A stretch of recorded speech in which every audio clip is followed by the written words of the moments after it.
The new Overwatch 2 patch is here, and the meta has changed entirely. This patch has nerfed a lot of the heroes that the community has found to be problematic, so hopefully this will allow us all to enjoy the game a little more. Okay, so for today's video, we're going to cover each role's characters and go through what makes them powerful post-patch. Some of these heroes remain pretty unaffected, and some of them have been bumped up simply due to how the game has evolved for reasons unrelated to the patch. Either way, we're going to go role by role, and we'll start off with the tank role. Also keep in mind that heroes at lower ranks can absolutely pop off despite what's meta, but this tier list is strictly telling you what is the most powerful at a realistic balance level right now. In the tank role, we start off with the legendary Doomfist in the D tier, also known as the Doom tier. Doom still suffers from the same problems of not having enough punch to him, no pun intended. He can't seem to get kills or deal as much damage as the other tanks can, and with Roadhog and D.Va becoming more meta, he definitely has found himself without much to go off of. Moving into the C tier, slightly above Doomfist, but still worse than everyone else, we have Junker Queen. She's honestly just a worst Roadhog right now. Her shout doesn't give enough mitigation to make pushes strong for her team, and her damage has a short range focus, but she can't close distance well since she has low HP and low mobility. Her ultimate is okay sometimes and horrible others, especially with Kiriko being in the meta who can just cleanse off the ante. She is a rock solid low tier pick. She is definitely not as much of a raid boss as the rest of the tanks. Speaking of raid, today's video is made possible by our sponsor Raid Shadow Legends. It is the hottest free-to-play game of all time, available not only on mobile but on PC as well. This game has millions of different champion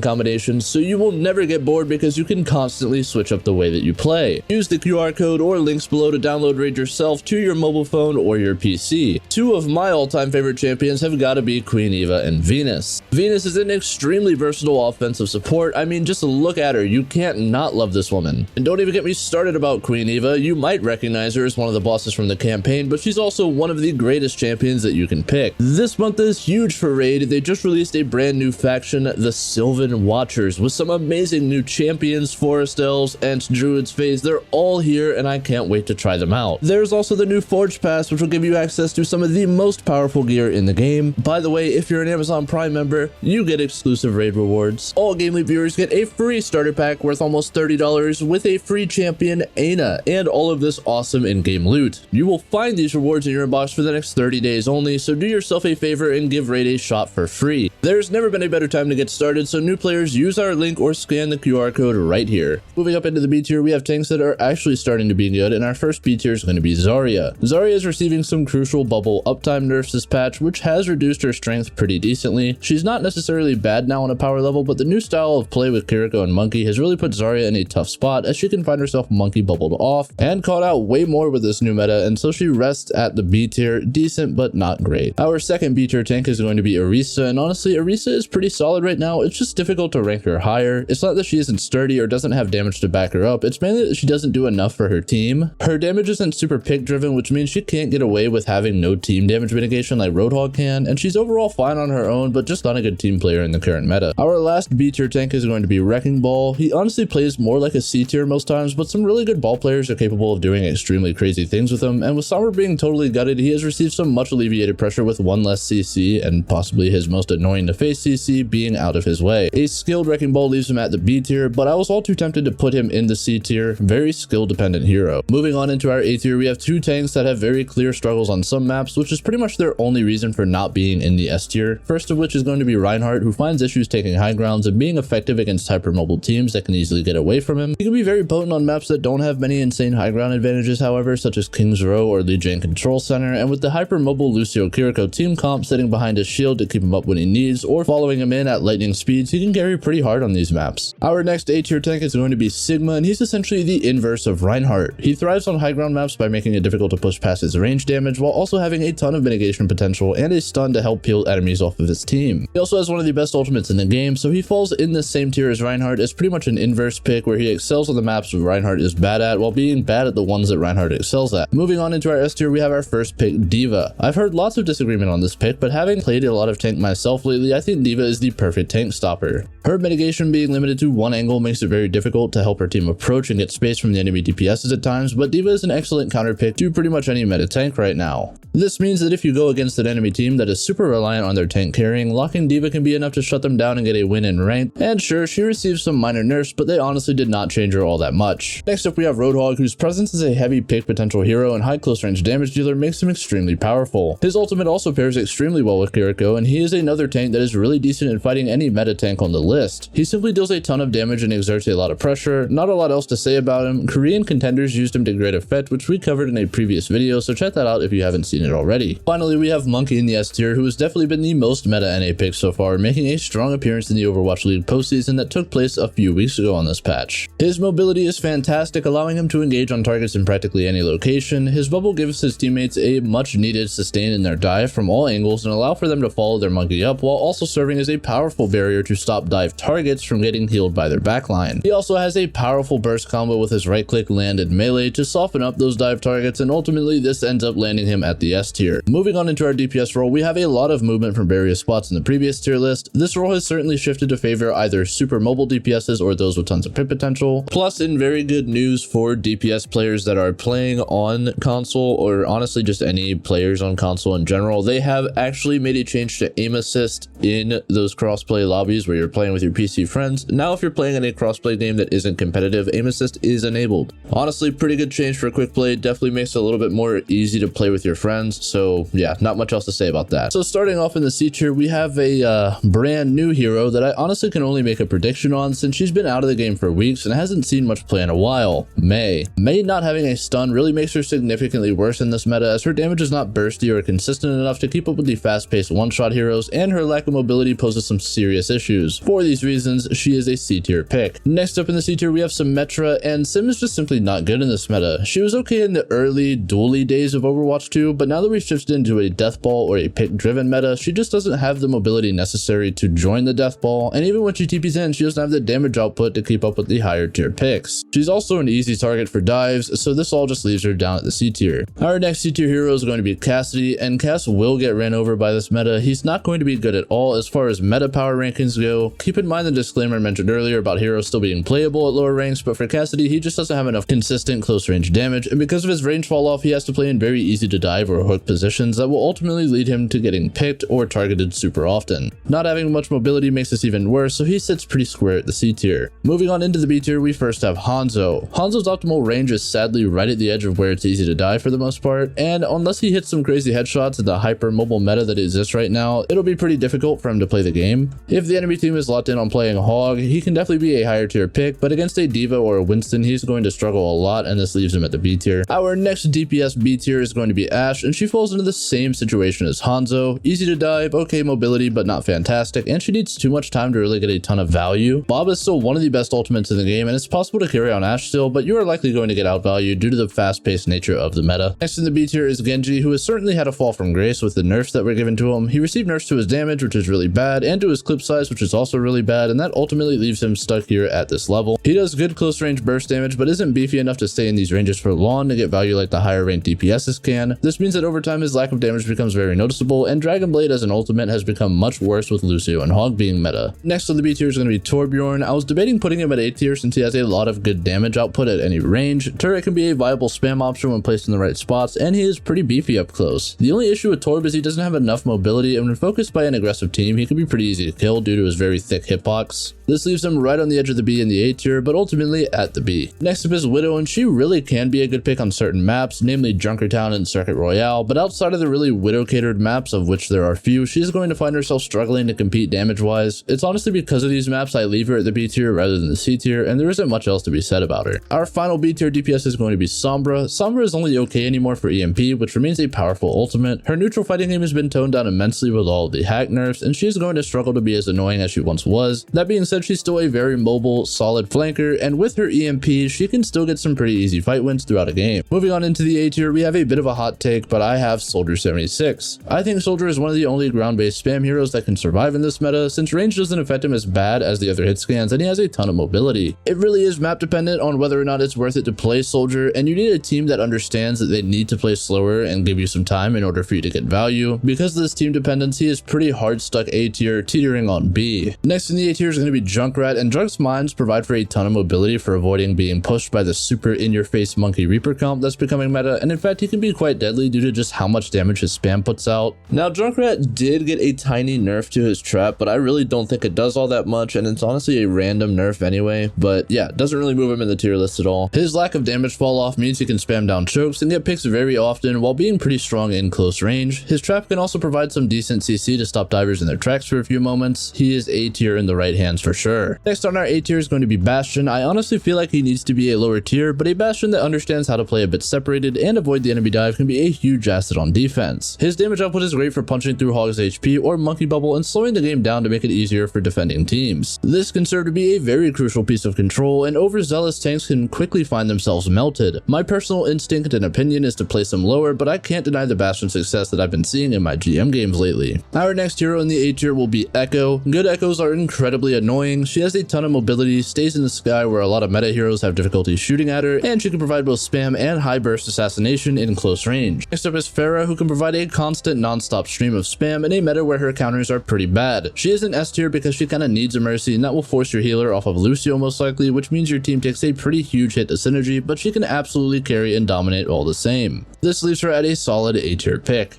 Moving on into our S tier, we have everyone's favorite hero to complain about right now, Sojourn. She is honestly a must pick in this meta most of the time with how versatile and high damage she is, while also having a ton of pick potential. Every part of her kit is S tier, which of course means naturally that she ends up in the S tier herself. Our next S tier DPS is actually going to be Reaper. Reaper is insanely good right now, able to get very aggressive and do non-stop high damage to tanks and be extremely beefy in close quarters. His teleport makes him viable as a dive hero, and his Wraith allows him to temporarily get heals when he is being focused or get out of dodgy situations. Definitely S tier right now. Our final DPS is going to be Tracer, who is 100% a skill-based pick. She can easily be down in the C tier, but a good Tracer can substitute for a Reaper no problem, or even supplement one. Sojourn is still a better choice than both of these heroes though, to be honest. Tracer has a ton of mobility, a quick building pick-based ultimate, and can harass a lot of heroes from outside their range, while she is also pretty independent. She's definitely a carry and an S tier pick. And finally, we have our support role. We start up in the Doomfist tier, where he finally has a friend to join him, and that friend is going to be Brigitte. Brigitte cannot survive in this meta. She doesn't have the mobility or the AoE healing to properly enable her team, and odds are you are going to have to trade a Lucio for her, and that just makes her utterly terrible. You ruin your team synergy, contribute very little, and have almost no carry potential on Brig unless the other team plays very horribly. 100% a Doomfist tier pick. Moving out of the D tier, we're going to skip past the C tier and into the B tier, starting with Mercy. Mercy trades a Lucio as well, since her healing output is not enough to sustain her team, but the ability to run a Pharah or Echo with a Mercy allows for her to have multiple ground points as well as safety in the sky, and with damage boost and healing put onto one of the flyers, she can easily become a carry support hero. She's not S tier or anything, but she's decent, especially with good movement. Next up we have Moira, and she can be an okay substitute for a main healer in a pinch, but is definitely not recommended. I only have her this high because she has a lot of sustainability, meaning that if you're struggling to survive on the other supports, you may be able to switch to Moira to get away from danger, and a living Moira is better than a dead anything else every fight. So with this in mind, she lands at the B tier next to Mercy. Our next tier starts off with Zen, who sits solidly in the A tier. Zen is only good on maps that have a ton of range, since he can put out lots of spam and kite the enemy dive out, making it difficult to approach him. He provides a lot of pressure on enemy Roadhogs and tanks with his Discord Orb, especially since he can put it on Monkey as he is jumping, and it'll stay on him through shield for a while. This gives his team a huge damage boost against tanks and allows for them to melt them much quicker, and he has a solid DPS output and ultimate himself. Definitely an A tier pick. Our second A tier is going to be Baptiste. Some people would consider him to be an S tier choice right now, as his immortality and bursty AoE heals are fantastic for a meta that is suited to brawl. The only issue is that a team who targets Baptiste is able to kill him most of the time in this meta, since he doesn't have a ton of mobility and has to play pretty close to consistently land his heals. Because of this one glaring weakness, he sits in the A tier instead of the S for me. Moving on into our S tier, finally, we start off with Ana. Ana was ran pretty often in Korean contenders due to her ability to stay far away from the dive ranges while putting out ample pressure on enemy Roadhogs. It was often she would get switched out when enemies ran Monkey instead, but her cooldowns are very potent and her ult is strong, and her range is undeniably an asset, especially on maps with lots of high ground. She sits in the S tier for these reasons, definitely the worst support in the S tier, but on the S tier all the same. Our next hero has enabled most of this super aggressive high speed meta and has an insanely high pick rate. That hero is of course Lucio. Lucio's speed amp is one of the most crucial in the game, as it allows for even slower tempo tanks such as Hog to suddenly get a lot of initiating power. His ultimate is a fantastic defensive tool, and his boop combo with his mobility allow for him to peel all around the map easily. S tier. Our final hero in the list is going to be Kiriko, and she simply has a totally insane kit across the board. She received a couple of nerfs, but it's honestly not enough to move her from her spot in the S tier. Her Swift Step grants her invulnerability and a huge mobility option along with her wall climb. Her Suzu allows for her to grant more invulnerability to herself and her team and start a burst heal. potential. Her healing output is enough to act as a main healer for her team, while her damage output pretty much makes her another sniper slash pick DPS, and her ultimate is arguably the best ult in the game right now with its build pace and its fight win potential. There is definitely an argument for her being the best support right now, so she sits solidly in the S tier. That'll be all for this video, guys. If you enjoyed it, please be sure to like and subscribe for more top level educational content and news updates for free. I'll see you all again soon. Please take care and peace.